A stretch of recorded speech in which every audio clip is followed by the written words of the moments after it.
I mean, coming from a gang background, how do you feel with hip hop glamorizing gang shit? Like, you grew up in it, you part of it, but then you see other rappers who try to claim it after the fact. Like right now, the whole Chris Brown Soulja Boy thing is in full swing right now. And you know, Soulja Boy said he was from Compton.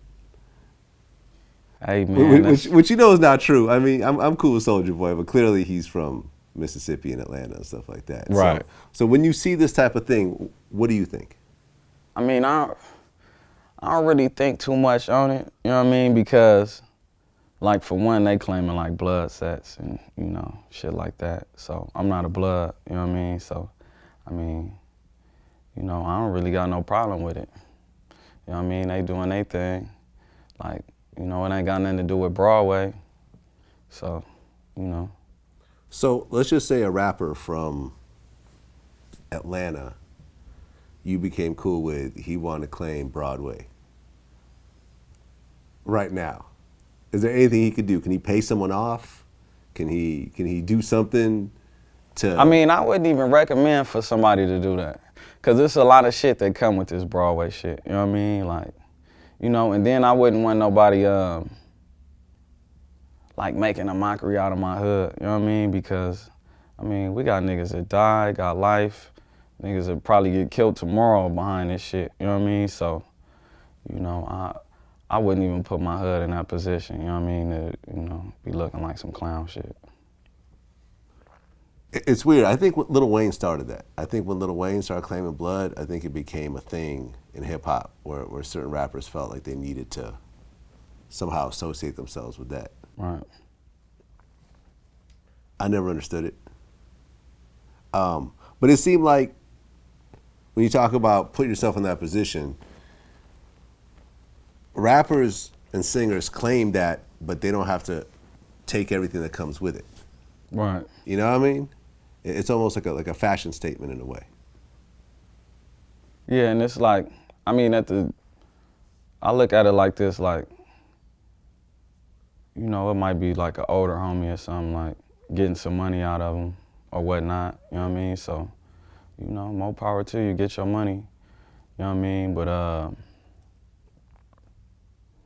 like, it's really not fashion, though. It's some real shit. I interviewed Nick Cannon recently. When you come into money and fame and all that stuff at a very young age, you feel like you gotta prove something to the world. You feel you gotta prove you a man. You gotta feel like you gotta prove you a real nigga. You gotta prove you hardcore. You know what I mean? Because everybody's always like, oh, you grew up on TV. You grew up making records. You got a silver spoon in your mouth. So you want to show them, nah, I'm a thug. I'm a riot. I'm going to go get these tats. I'm going to get this gun. I'm going to hang out with the thuggish people. So it don't matter at what point, I'm still showing you I'm a real man. And it's a concept that it's insecurity mixed in with the lack of guidance. I mean, as far as I'm concerned, like, I don't even roll with security, you know what I'm saying? Because, you know, just all the shit that, like, I like rolling by myself, you know what I'm saying? Or I might have a gang of my homies and shit, but, you know, I'm not really big on security. But I think a lot of people might feel like that, just like the same way I felt when I was first coming in the hood. Like, you got something to prove, you know what I mean? Like, the world looking at you and shit, probably ain't been nowhere, you know what I mean? So, you know, I ain't mad at that. To each his own, you know? So you never had security with you? No, I ain't never had security with me. But as you get bigger, would you ever have security with you? I mean, it all depends on the situation, because at the end of the day, I want to go home at night. Like, I know what the outcome is. Like Floyd Mayweather has police with him. Right. He talks about it. He was talking about his $3 million necklace, and he said, yeah, I got my police around here. I'm scared. I'm scared for y'all more than I'm scared. Right. I mean, shit, he want to go home at the end of the night. If he kills somebody, then he in a world of trouble, you know what I'm saying? Or maybe not. But if it's security knocking nigga down, everybody going home and going to sleep. And Exactly. The security might get a bonus. Well, you had a situation where someone shot at you. Yeah. Well, I mean, I'm sure there was more than one situation based on what you were saying before, but where you actually got hit. Yeah. Can you talk about that? Yeah, shit, man, I was getting ready. I was actually getting my hair braided that night and shit, you know what I'm saying? And the crazy thing about that night, like one of my homies, Crip Dave, he was telling me like, man, you gotta stop being G. You starting to, you know, be somebody, man. You gotta stop being around here like this. I'm like, nigga, I'm finna be around this motherfucker. I don't give a fuck, nigga. This where I'm at. And it's crazy because an hour later I ended up shot right in front of where we was sitting talking at. You know what I mean? But I got my hair braided and it was hot that night. Like the police was everywhere and shit. So, you know, I'm not like, you know, I'm trying to stay low. So I dropped the homegirl off from braiding my hair and shit. And, you know, I usually ride through. Like, I never been shot before. You know what I'm saying? So. But you've been shot at. Yeah, but I'm like I'm pretty cautious on how I move, especially at night, like 3 in the morning and shit. You know, the streets is dry. And if you know anything about LA, like most murders take place at nighttime. You know what I'm saying? Like, you know, but, so I'm riding back to the studio and shit. And, I hit another block. Like, I like looking, casing the whole hood before I do anything, seeing what's going on. You know what I'm saying? It might be, you know, some crazy shit going on. Let me see what's going on around this motherfucker. And I hit the block around the corner from my studio and shit, and some niggas tried to block me in. Now, I ain't got no strap on me or nothing. The police hot, you know what I'm saying? So they try to block me in. I ease around it. I'm in my truck.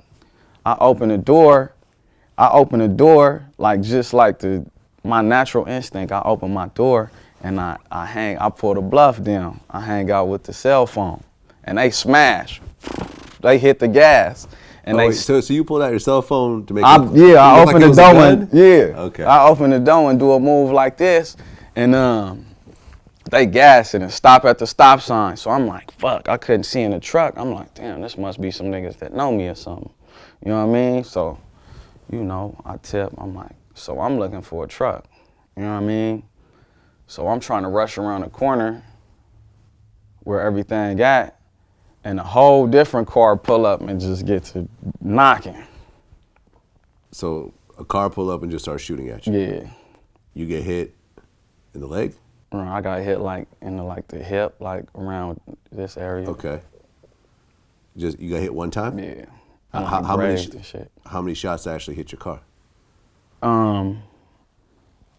Probably like about 15, and then like the windows was all out and shit. Oh, so they emptied the clip on you? Yeah. Shot all the windows out and shit. You know what I mean? But you end up not going to the hospital? Nah, I wasn't gonna go to the hospital, man, at all. Like, I went around the corner to my auntie house and shit. And she was up, she started tripping and shit. Like, she putting some shit, pushing on me. I'm like, bag up. So I'm like, I'm finna just go to the house.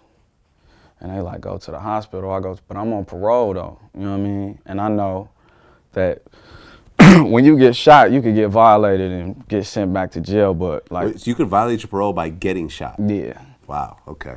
So I was on parole. I'm like, man, I'm not trying to go do no violation. This shit ain't even really that bad. My shit swole up, it's bleeding and shit, but But the bullet's not in you? I'm good. Like, it's like fragments in there and shit, you know what I'm Okay. saying? So I'm like, I'm good, like, you know what I'm saying? But it looked like it's a fucking like a fucking baseball on my hip, you know what I'm saying, with a hole in it. I'm like, fuck it, I could walk, I'm straight. I'm gonna walk it off. Yeah, I'm good. Okay. I ain't going to the hospital, you know what I'm saying? I end up going to the hospital anyway, right? And when I go in, I'm like, yeah, I just got hit and shit, woo woo. So they rushed me to the back, and then they run the x-rays and shit, like, ain't nothing really fucked up. So they like, we gonna come right back.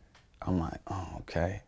I grab a motherfucking box of gloves, the gauze, the tape, all that shit, and I leave. I'm like, they probably finna come back with the police. I ain't going to jail tonight, you know what I'm saying? They just gotta catch up with me, you know what I'm saying? So I grab all the shit and leave, and then I, you know, I peroxide and shit and handle my little shit. And later on that night, I did a show, a few hours later. I did a show at the Roxy. Still bleeding. Yeah, still shit was dripping down my leg and shit. Jeans fucked up, but you know. Did anyone actually notice? Like, hey man, there's something going on there. Nah. I mean, but everybody, like all my homies I was with already knew what was up, you know what I'm saying? So, you know. Crazy. Did you end up going to the hospital? No, afterwards? I never been back. You know what I'm saying? I took a couple pain pills, like, and I've been good.